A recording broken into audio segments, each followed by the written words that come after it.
Bienvenue dans cette toute nouvelle vidéo de la Bourse en clair. Aujourd'hui, nous allons évoquer trader débutant, quel marché pour un petit capital. Avant de commencer, dites-moi en commentaire si vous aimez ce genre de vidéo pratico-pratique. Bon, ben c'est parti, on y va.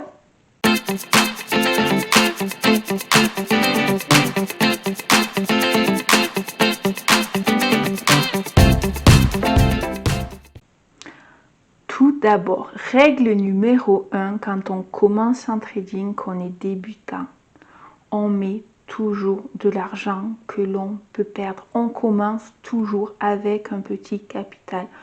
Pourquoi?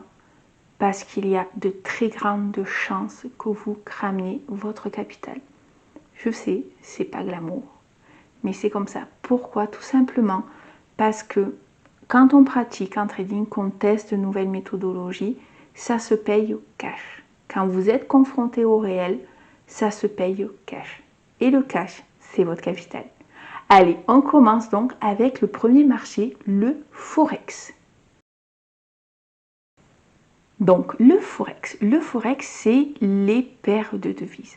Personnellement, je pense que c'est le marché idéal quand on commence en trading. Ces propos, bien entendu, n'engagent que moi. Vous êtes majeur, grand, adulte, responsable. Pourquoi le Forex est selon moi le marché qui se prête le mieux à un débutant avec un petit capital? Déjà, concrètement, vous pouvez mettre 50, 100, 150, 200 grands max comme capital pour commencer et vous pourrez travailler l'ensemble des paires. L'avantage qu'a ce marché, c'est que vous pouvez autant faire du day trading que du swing trading. L'autre avantage qu'il a, c'est qu'en fonction du choix des paires travaillées, vous pourrez l'adapter avec vos disponibilités. Je m'explique. Par exemple, vous pouvez travailler uniquement le matin et vous souhaitez faire du day trading.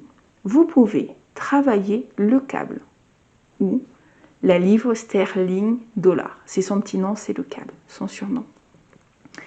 Donc l'avantage qu'il y a, c'est que vous pouvez aussi, il y a certains types de paires qui fonctionnent très bien en swing trading.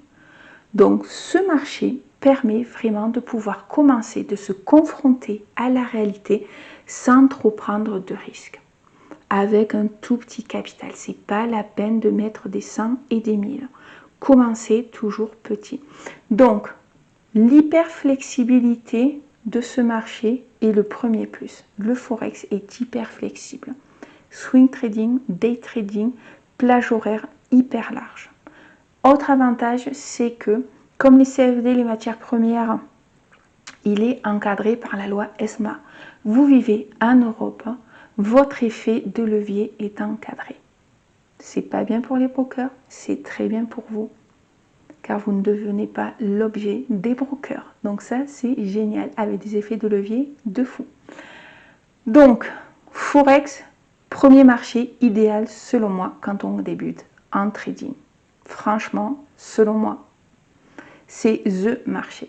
Maintenant, on va parler du deuxième marché, les CFD. Allez, c'est parti, les CFD. Donc, les CFD. Les CFD, c'est quoi? Les CFD, c'est des produits dérivés d'indices.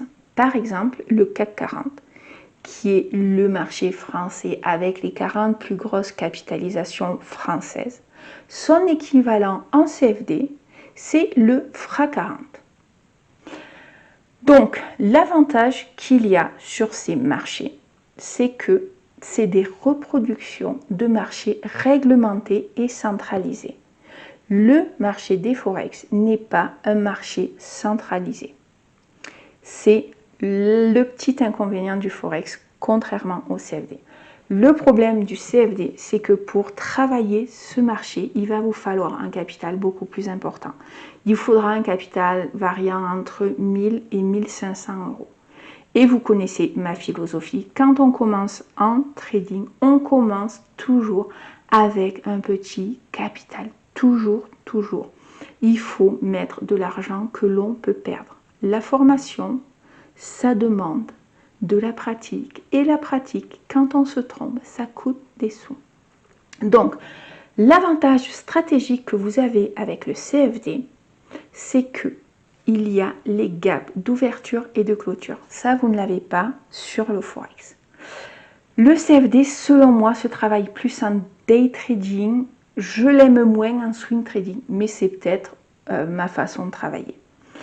Le gros inconvénient, comme vous l'aurez compris, c'est qu'il vaut un gros capital. Ensuite, les CFD, que vous ayez du temps le matin, l'après-midi ou de nuit pour travailler les marchés asiatiques, vous pouvez sélectionner en fonction. Par exemple, vous avez le matin, vous allez travailler le FRA ou le DAX. Vous avez l'après-midi, vous allez plutôt travailler les marchés américains. Vous avez la nuit, vous allez travailler toute la zone Pacifique. Donc, voilà, au niveau horaire, ça peut se gérer. Par contre, personnellement, je trouve que les CFD sont beaucoup mieux en day trading qu'en swing trading. Donc, maintenant, nous allons parler des matières premières. Allez, c'est parti! Donc, les matières premières, pareil, c'est un produit dérivé de marché centralisé. Vous avez par exemple le Brent à Londres ou celui des USA, vous avez le gaz naturel, vous avez l'or, l'argent. Bon, le souci avec les matières premières, c'est qu'il faut un capital encore plus important que les CFD. C'est le gros souci, il vous faudra au minimum 2000 €. Donc, toujours quand on débute, petit capital. Petite exception, si vous travaillez l'argent ou l'or, où vous pouvez commencer avec des capitaux beaucoup plus faibles, 100 €, ce sera largement suffisant. Mais uniquement si vous travaillez l'or ou l'argent. Donc, ces marchés fonctionnent pareil sur des plages horaires réduites, sont centralisés et réglementés. C'est également leur avantage. Je ne vais pas vous cacher que ce n'est pas les marchés que je travaille beaucoup. Les seuls que je travaille un petit peu, c'est l'or de temps en temps ou l'argent. Mais tout ce qui est gaz naturel, je pense que je travaillerai plutôt ça cet hiver. Pour le moment, j'y touche pas trop. Je suis plus sur le Forex en ce moment.